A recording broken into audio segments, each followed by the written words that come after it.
ఎగురుతూ నీ పాదం, ఎదుగుతూ నీ రూపం, ఎదురుగా ఉంటే అంతే ఏదో ఆనందం.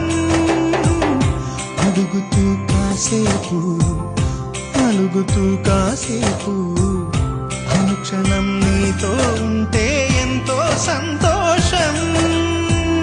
క్షణములెన్నవుతున్నా, వయసు ఎంతొస్తున్నా, పాపవే పాపవే నయనా. మేఘాల పల్లకి తెప్పిస్తా, లోకాన్ని కొత్తగా చూపిస్తా.